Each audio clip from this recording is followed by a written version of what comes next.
Welcome to the 331 podcast. All right. Good morning, everyone, and welcome to another episode of the 331 podcast. I'm your host, Chris Tawes, and I have an exceptional guest today on the show. I'm here to interview a woman who is at the forefront of research on childhood peer relationships and ADHD interventions. She is a professor at the UBC Department of Psychology and the associate head for Equity, Diversity, and Inclusion. In 2024, she had the honor of being named Canada's Research Chair in Clinical Child Psychology. Everyone who's listening, please give a warm 331 podcast welcome to the amazing and brilliant Dr. Amori Mikami. Thank you for having me. Welcome to the show. So I really like people's origin stories. I really am interested in how people get started. So I knew you grew up in Los Angeles. How did growing up in Los Angeles influence you in becoming a child psychologist? Yeah, well, I am American. Moved to Canada in 2011, and now I'm a Canadian citizen. But yeah, growing up in Los Angeles, it's that I happen to move around a lot.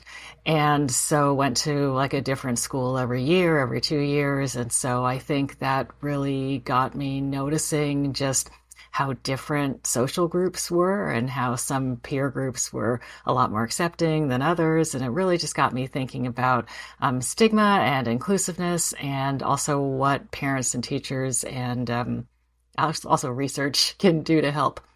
Right. Well, that must have been kind of tough too. I mean, did you experience stigma yourself in those experiences, or was it something you were just observing was going on with other people? Yeah, that's a good question. I mean, I think some kids I think are more, I don't know, they adapt easier to moving to new social situations, and I don't really think I was one of those kids. So unfortunately, Yeah. so I think that for me, sometimes it really was hard to fit in or make friends or, figure out the social norms of the situation and get comfortable enough and make those positive connections. Oh, yeah, no, I can imagine. I mean, I only had to do that once, and that was back when I was like 6 or 7, and I still like distinctly remember entering the classroom, the teacher announcing my name and taking that seat for the first time and being like, okay, this is weird. I don't know anyone here. How am I going to make friends? Was kind of my first thought. And, it's hard, right? So, oh, and then, so you grew up in Los Angeles and then you ended up going to Stanford. I mean, what was that experience like getting accepted into Stanford? Well, I'd never been there before. I know that Stanford's in Northern California, Los Angeles is Yeah, in Southern California, so it's yeah. about a 5 hour drive. I know that doesn't seem that long, but I'd never been there, so to me, it practically felt like the other side of the country for me. Right. Yeah, Yeah, yeah. I just remember. I guess this will be funny to you as are you Canadian? I am Canadian. Okay, Yeah, okay. I was, born in Vancouver, raised in Ah, Richmond. okay, so this will be funny to you then as a Canadian. So my So, first experience with the Bay Area, the San Francisco Bay Area, was just I just couldn't believe how cold and rainy it was. yeah, yeah, yeah, totally. Yeah, I didn't have the clothes. I wasn't like mentally or physically prepared. So you had to buy a couple fleece jackets and stuff. Exactly. Yeah, cool. Let's dive in a little bit into ADHD and sort of your field of expertise there. So, can you just sort of define what ADHD is and how does it influence children in particular? Yeah, I mean, it's a neurodevelopmental disorder. It's usually first seen in childhood, although not always first diagnosed in childhood because, diagnosis is not perfect, right? Yeah, And yeah, the behaviors that you're really looking for is difficulty sustaining attention. Really, I think of it more as like, they say inattention or attention deficit, but I really think of it more as like paying attention to the right thing at the right time while you tune out the things that you're not supposed to be paying attention to. Uh, so I right. think of it more like that. And then hyperactivity, impulsivity, I think of that more as like self-regulation, which is, is a little, it could be like not jumping on furniture when you're not supposed to be jumping on furniture. But that's more something that you see in children. But Yeah. in adolescents or adults, or sometimes it's more internal manifestations, like just feeling really restless, or feeling really impatient when somebody's taking too long to do something. When you have an idea, just wanting to get it out there and shout it out, and not so much thinking about waiting for your turn, or is this the right place or the right time. Yeah. And I mean, it seems that ADHD seems to be on the rise, but I was wondering, like, is it because the testing is becoming more frequent, or people are getting their kids assessed more? What do you see on your side with that?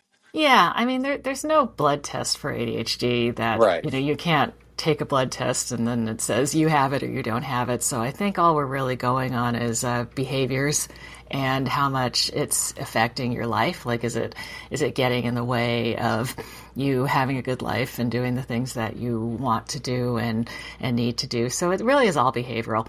So, I know that there's been a lot of talk about, like, well, is there a rise in ADHD that could be like like toxins or social media or misdiagnosis or whatever, but I actually think it's mostly attributable to just more people knowing about it and seeking a diagnosis, and learning about it and seeing things and saying, hey, maybe that does describe me. And especially for sometimes girls and women or adults from there's certain groups who I think systematically tend to get missed, like, Hmm. like don't get are underdiagnosed or undertreated. And so sometimes I think with social media and such, some of the awareness is changing that, hey, I might actually have ADHD too, even though nobody ever told me that I did or thought that I did. And so in so many ways, that is a good thing. Right, definitely. So you don't think that it's actually on the increase? It's just that people are more aware of it, than before. It's a hard question to answer, but Yeah. because it's hard to like do a study to exactly have a firm conclusion of that kind of thing. But I suspect it is more what you said, that people are just more aware of it, and people are also getting tested more. Yeah, I saw a thing where I think it was first mentioned back in like 1902. The Not like the term ADHD, but sort of the idea of an inability to retain attention, or to like ignore distractions, kind of a thing. Do you find that there are um, negative aspects of kids being on screens too much, or is it something that really people shouldn't worry about?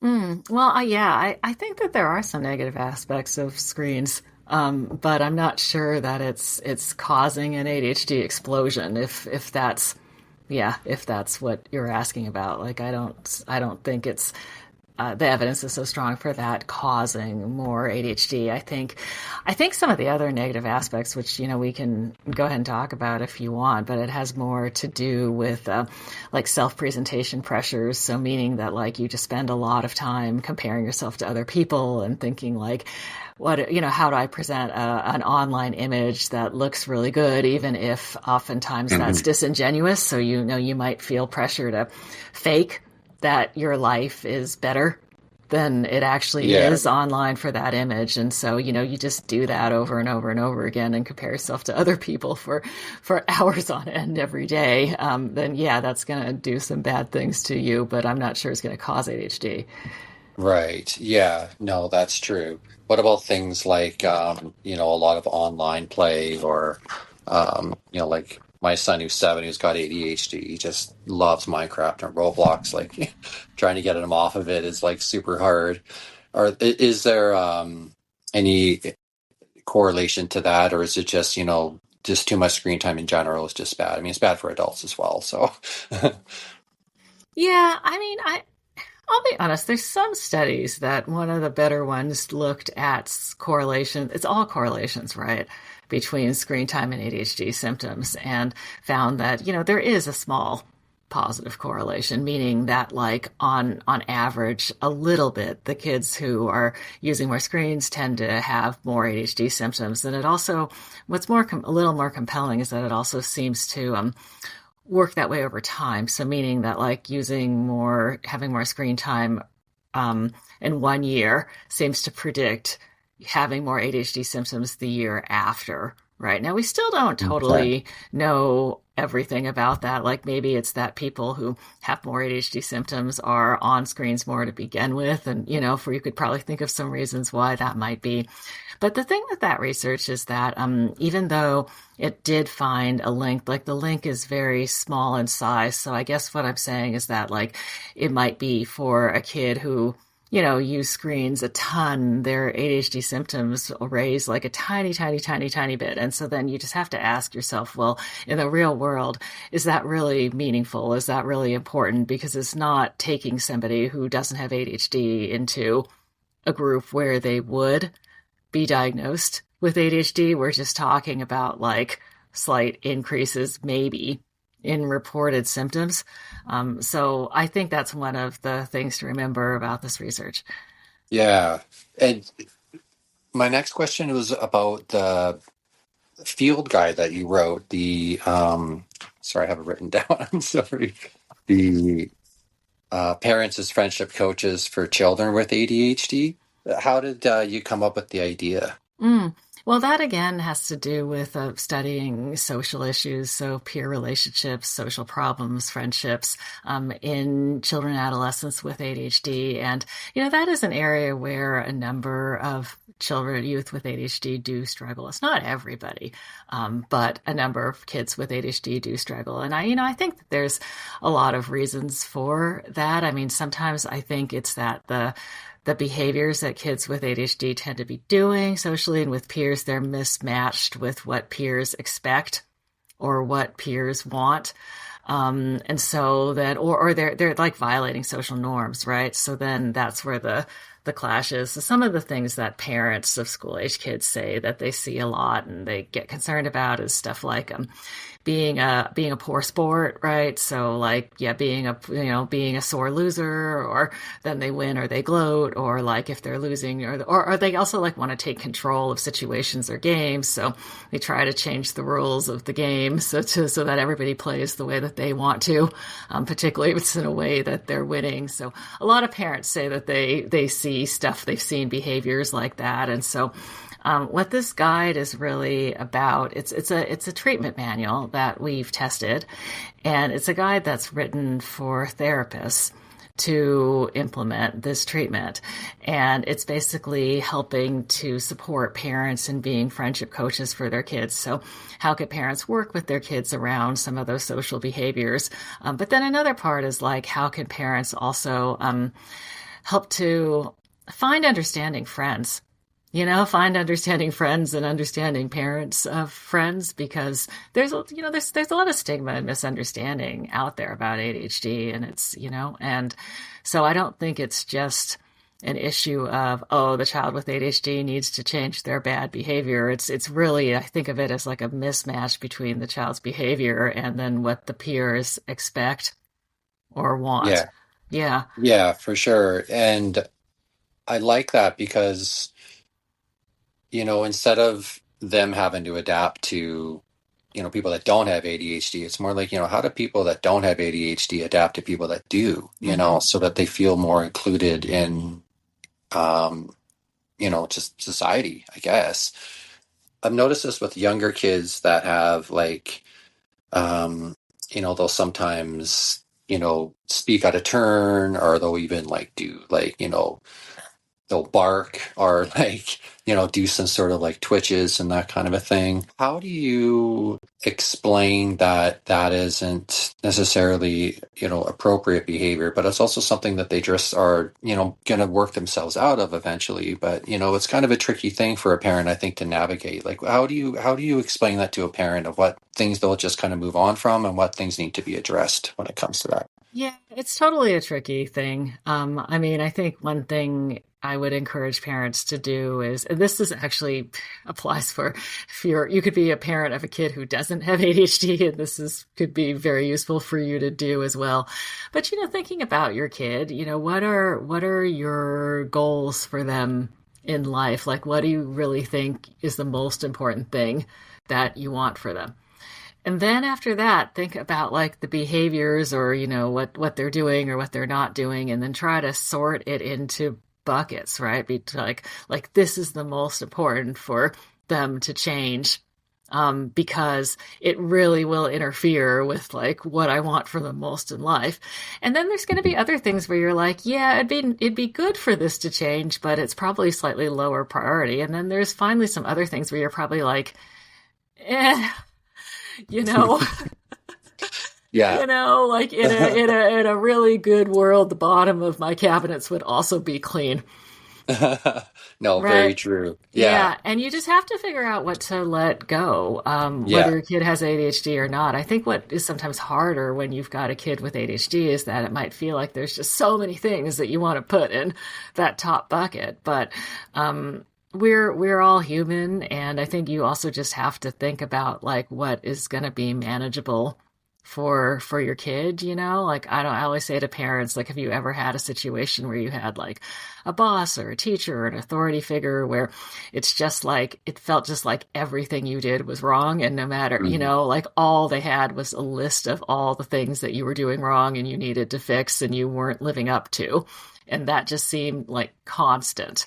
Have you ever been in that situation? And okay, how did that feel? How motivating was that for you to try to improve yourself or to try to work on things? And most parents can immediately sort of get there and self-reflect that like, no, wow, when I was in that, like that situation was awful and it made me not want to do anything at all because I just felt like the whole thing was hopeless.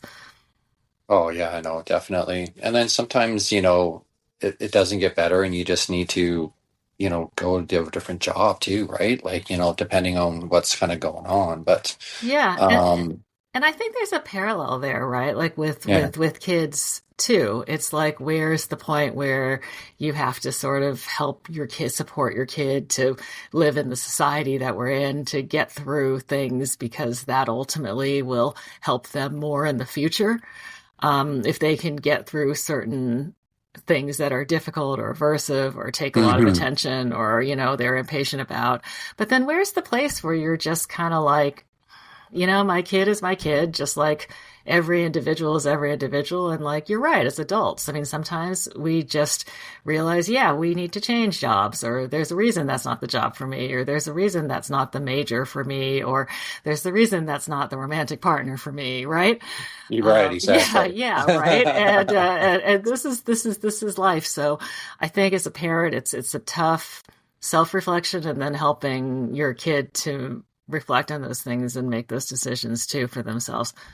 What are some of like say like, maybe two big key takeaways from, being like a friendship coach, to your kid on developing, good peer relationships or trying to, build on those relationships? What are a couple of things that you found in your guide that you would say, I really think that you would help with this? Yeah, I guess the first thing I'd say is like really try to work on this as a team with your kid.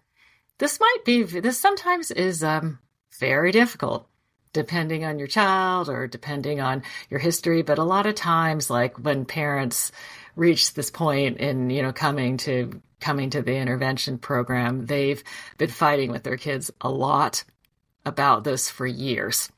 And so it kind of goes like, as soon as they start telling their kid, when you said that, I think you made your friend mad, or like that really wasn't very polite. The kid, the wall goes up. It's like the wall Yeah. of defensiveness really, really quickly. And once that wall goes up, it's like parents can just Right. shout at the wall, and then Yeah, they're not everything listening.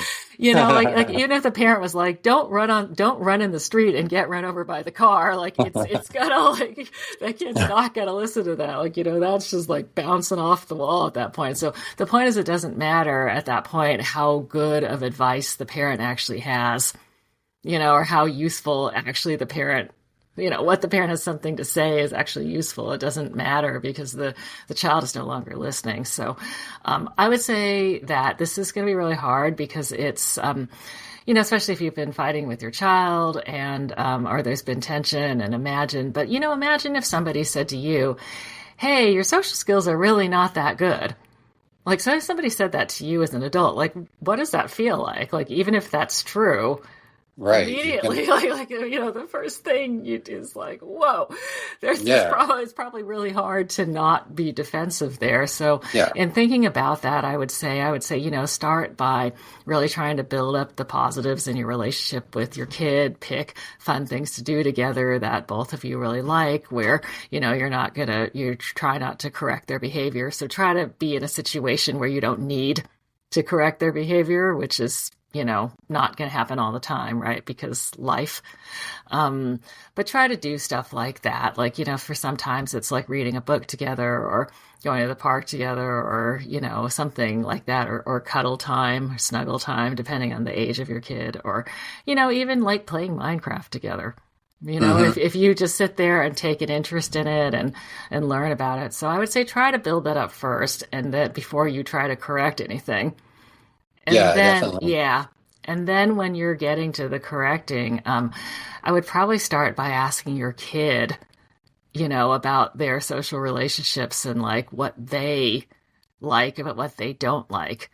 And it's going to be hard because sometimes you'll see, like, from your view as a parent, their social relationships are really not good, and that the kid knows this and it bothers them, but the kid's going to be like, no, everything's fine, everything's great, I've got so many friends. And so in a situation like that, arguing with the kid, no, that's not true, is not, unfortunately, like, it's not going to actually get you anywhere. I think you just have to back off and be patient and try again later.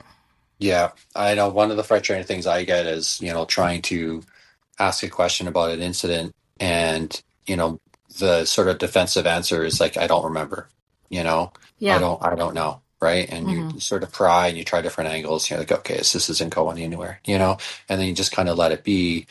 And one of the things that for my son was having trouble with was when he would have like, a play date over and then they wouldn't be, sharing properly or they'd be kind of getting in fights. And then I'd be like, like what's going on? And my older daughter was like, well, I think he doesn't have an idea of what he wants to do when the kid gets here. Yeah. And then when the kid gets here, he wants to do different things. And it's not what, my son wanted to do. So then there's kind of like a conflict there. So it's, I always, I don't remember really having a parent tell me how to play when I was a kid. So I think as a parent, you sort of end up defaulting to what kind of helped you when you were younger, but that doesn't always work. So I had to kind of take a step back and be like, okay, I should probably observe what's going on and kind of just be in the corner and kind of watch what's happening. And then that's where I would kind of coach a little bit and it seemed to kind of ease some of the playing and lessen the fights.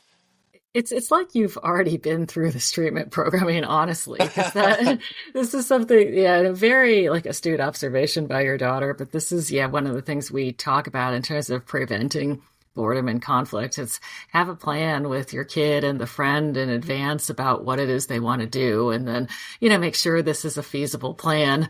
They both want to do it, and that you have the materials to do the plan.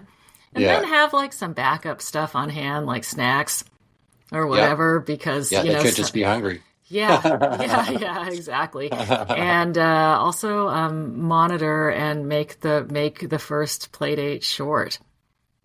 Yeah, that's true. I found that sometimes if it's too long, then that's not very good. Um, yeah, I like that you mentioned my daughter. It made me think we were supposed to do this in person. We do it online. She made you a friendship bracelet. I was going to bring you, and I'll have to give that to you another time. And we'll be right back after a short message.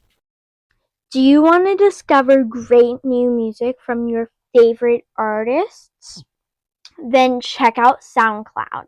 It's free to download, and the coolest thing about this music app is you get to send likes and messages to the musicians you're into, and they'll send messages back. Stay tuned, and you'll hear our featured artist from SoundCloud at the end of this episode. And now back to the show. What's your opinion on medication with kids with ADHD? I know that's always a big talking point with parents that have kids with ADHD, and should I put them on medication? Where's the point that I decide to do it? What's your opinion on that? Yeah, I mean it's going to be individual for every kid, right? Because Yeah. every kid is different and going to have a different response.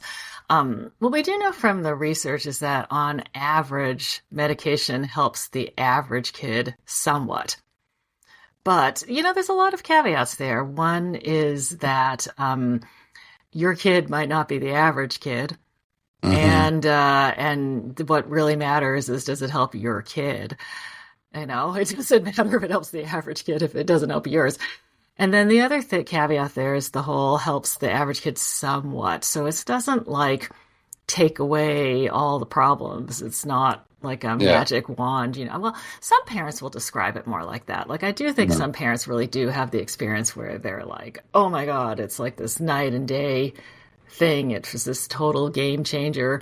But I do think the more common response is like, well, no, I think that it has helped some things, but there's still issues and there's other things that I feel like it hasn't helped. And so, overall, like a net positive for my kid and our family. But, we also need other supports. And that's where I think that behavioral treatments and other types of supports are really useful.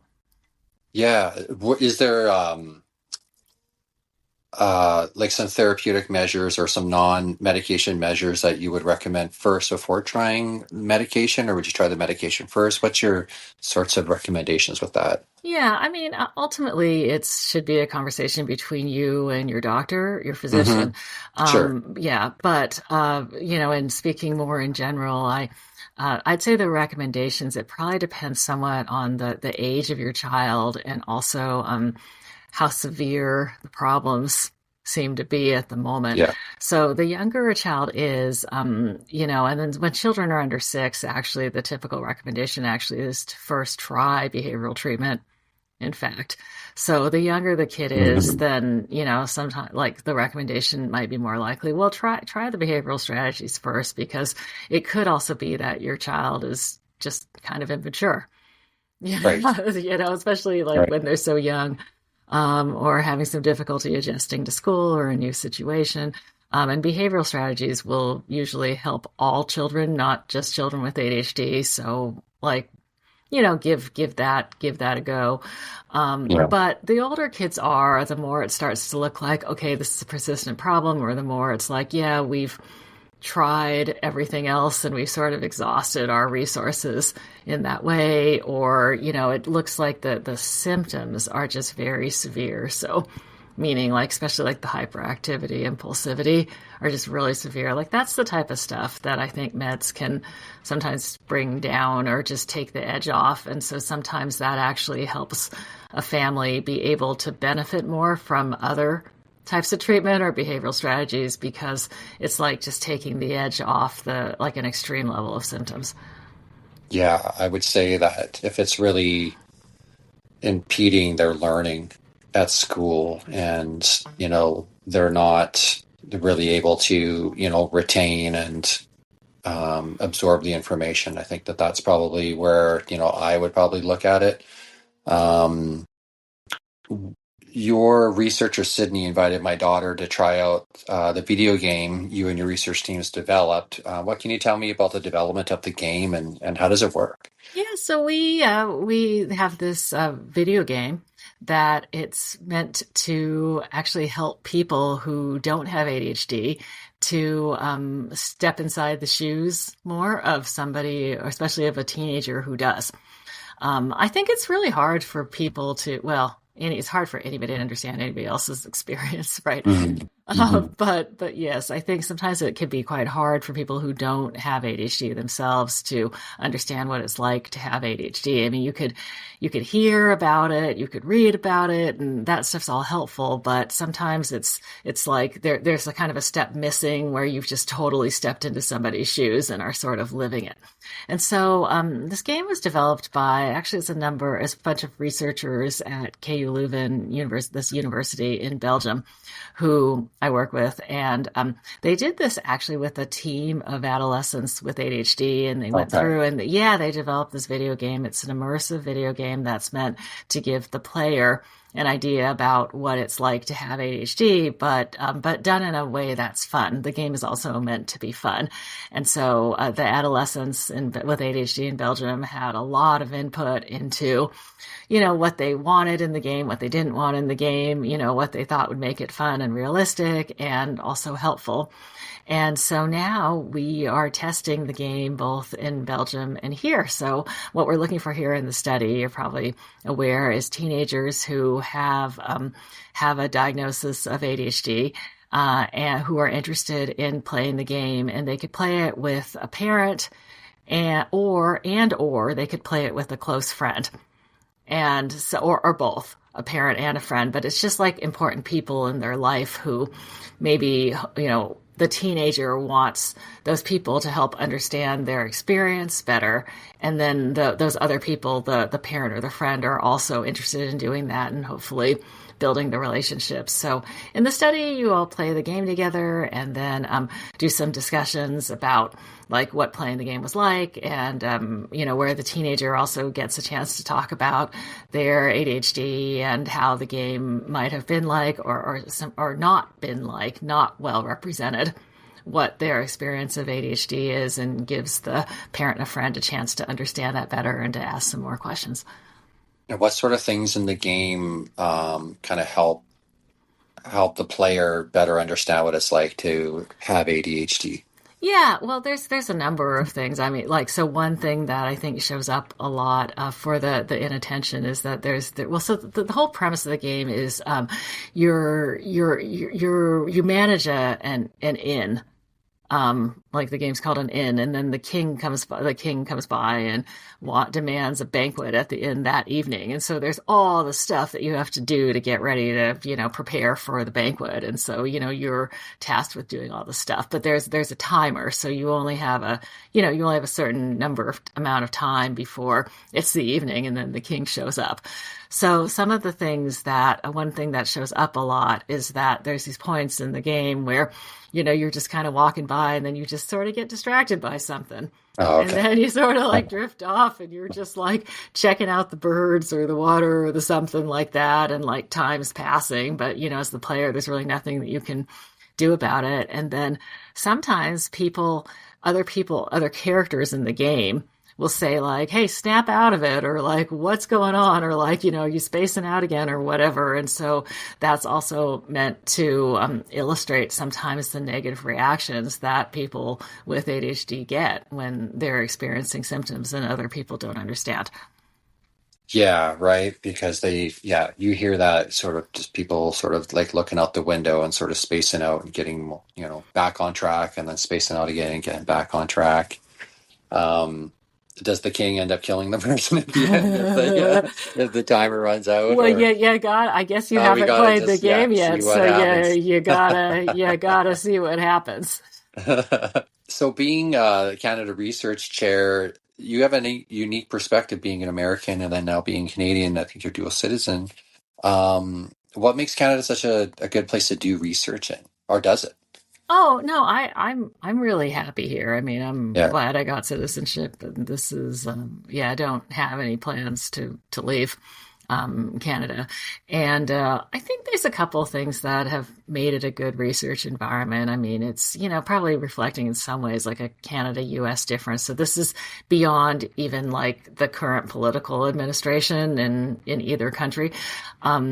Canadian grants, so that's the money that researchers would get from the government in order to support running a research study. Right. Those pots of money in Canada, they tend to be a lot smaller than in the United States. But then conversely, what the Canadian government is doing is they're giving money to a lot more people.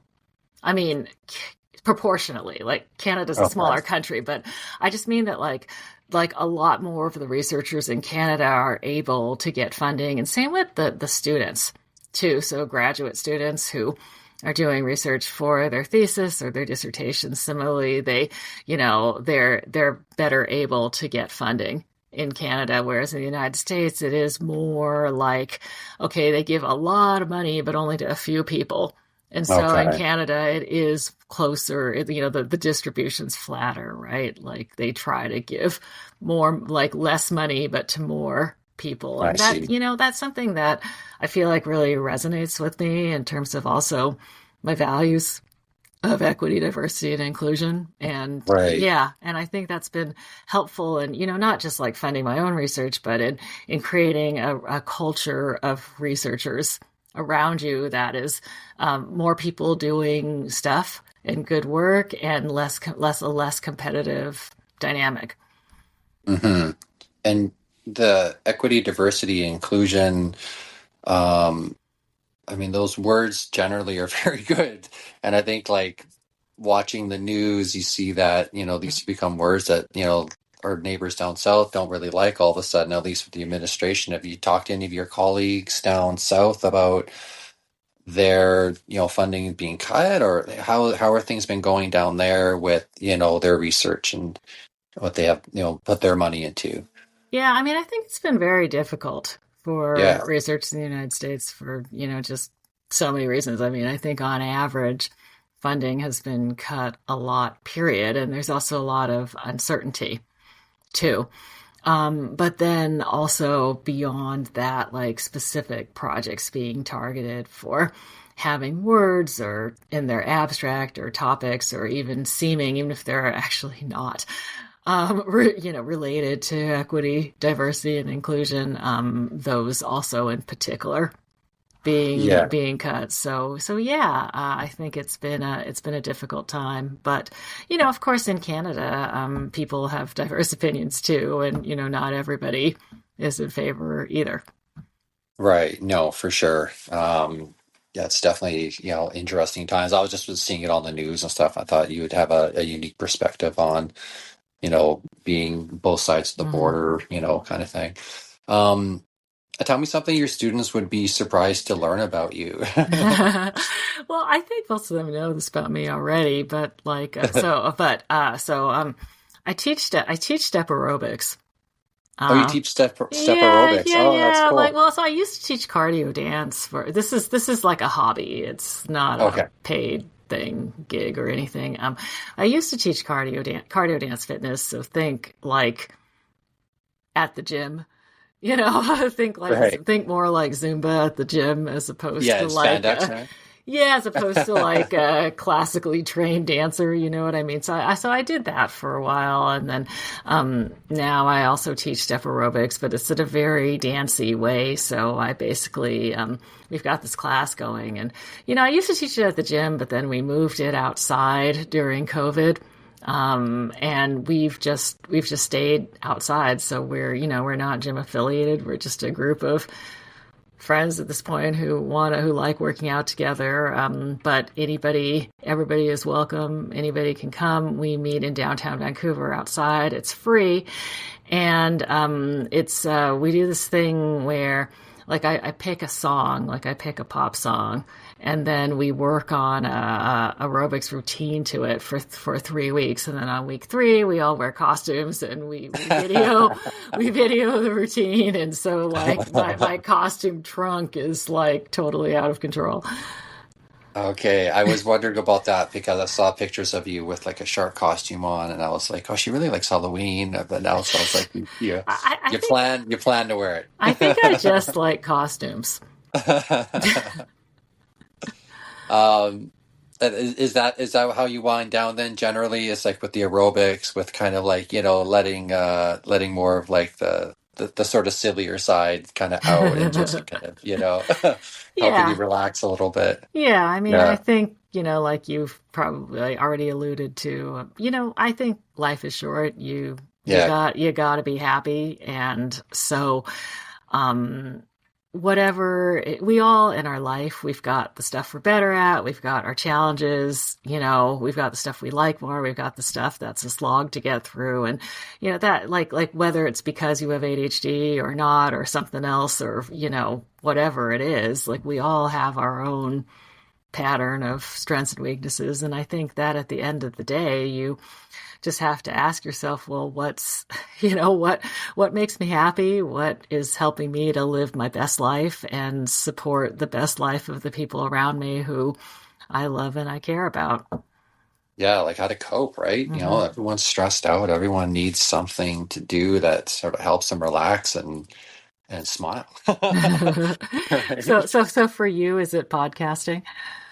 This is sort of my creative outlet. Yeah, Interesting. it's something that has helped me just, yeah, tap into that creative side that I feel like was kind of lacking. And, working full time, paramedic, as a dad, as a husband. This was something that I was thinking about for a while. It feels good to be doing it. So I had a lot of different ideas. This is the one I decided to settle on, and it's pretty cool. I mean, I checked the site yesterday and I had somebody listen to me in like Nairobi. I'm like, how does someone in Nairobi even like hear about me? So that kind of stuff is like kind of neat, surprises, and yeah, it's kind of cool because it's just sort of something for fun, right? So I think everyone should have something like that, whether it's guitar, art, or drawing, or dance, or just even going for a walk outside. I think that that's something to tap into and let your mind kind of free up a little bit, right? Yeah. So my final question would be like, for parents that are listening that, have a child with ADHD, or, maybe they're curious that the child might have ADHD, what would you recommend would be, sort of that one thing to do to sort of help them along and help them kind of grow as they're becoming, kind of younger adults and so on. That a parent could do for their child, you mean? Yeah, yeah. Like, what would something that you would say, like, I don't know, like, besides getting them diagnosed, but Mm. what would be, something? Would it be, to sort of get those peer relationships going? Would it be to, like stop eating so much junk food? Like anything that would you think that's like, yeah, this is something that really works. Why don't you, I'd say, try to, it's going to depend on your child and your child's age, but in an age appropriate way, try to find out what your child's goals and dreams are. Mm. And then Hmm. work from there in terms of Hmm. working with your child to be like, okay, well, how can I support you in that? What are you going to need to have to learned in your life or be able to do in order to get to the place that you want? I like that. I like that. Um, Amori, thank you so much for meeting with me today and taking the time out of your busy day to talk with me. I really, really, really appreciate it. What does the rest of your day look like? Oh, work and nothing as cool as this. I'm gonna have to find a time to get that friendship bracelet from you. Thanks so much. Yes, Yeah. yes, yes, exactly. I'll send it to you and bring you a boba tea. I think I know you like your boba tea as well. Oh, yes, that is a whole other topic. Okay, that's a whole other podcast. Yeah. Well, again, thank you, Amori. Thank you for taking the time, and I hope you enjoy the rest of the day. That was Dr. Amori Mikami, clinical child psychologist specializing in childhood ADHD. What a pleasure it was to talk to her. She's been kind enough to share a few links below on the episode page. If you would like to get her book, Parents as Friendship Coaches for Children with ADHD, a clinical guide, you can find it on the show links. Also, if you're interested in looking into the ADHD video game study, you can also hit the link below on the episode page as well. All right, now for the 331 podcast featured artist, Margherita VERRELLI. She's from Toscana, Italy. This is her song, Glass and Steel, from her new album, Shadows and Sparks. Check it out.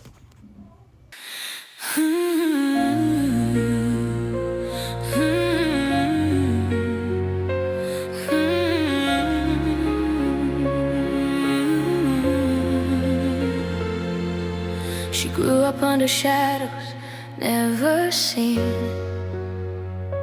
curfewed at dusk, even past 18. Words felt like whispers against the walls, bruises like maps, hidden from all. A smiling face, a mask for the crowd. Inside she screamed, silent and loud. Cuts on her wrist, told secrets untold. A girl made of glass, fragile and bold. She fell, she stumbled, rose from the pain, learning to smile while hiding the rain. Glass and steel stitched on her heart, broken and battered, but she knows her part. Always the outcast through fire and fight. She stands unbroken, a flame in the night.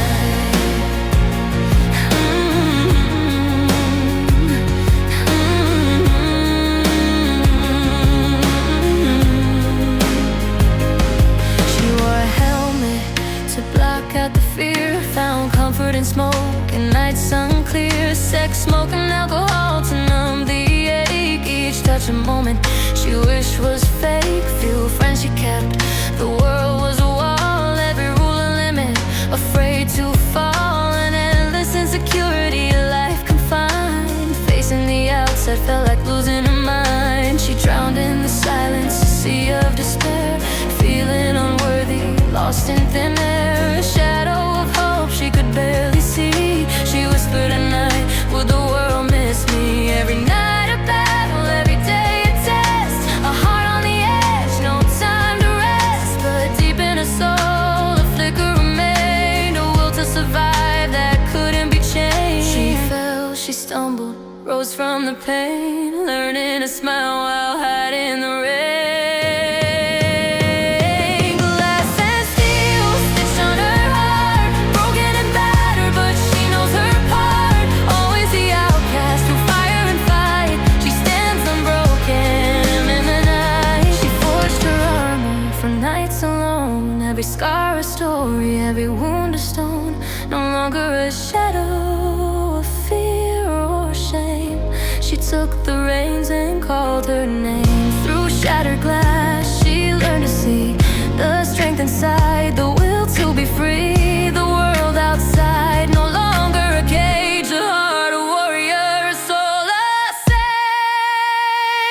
Glass and steel stitched on her heart, broken and battered, but she knows her part.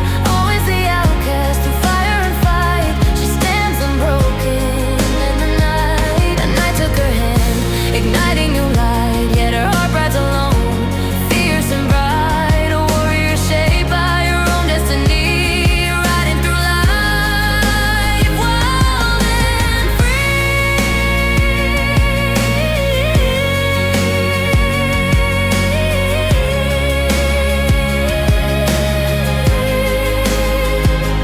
Glass and steel, scars like her crown. No shadow of pain can pull her down.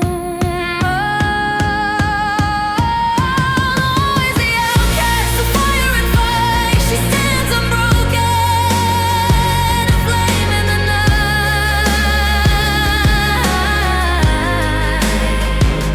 She is fire, she is steel. She is alive, and her wounds now heal. I love that song, especially at the end where she really lets her voice go. A very good singer.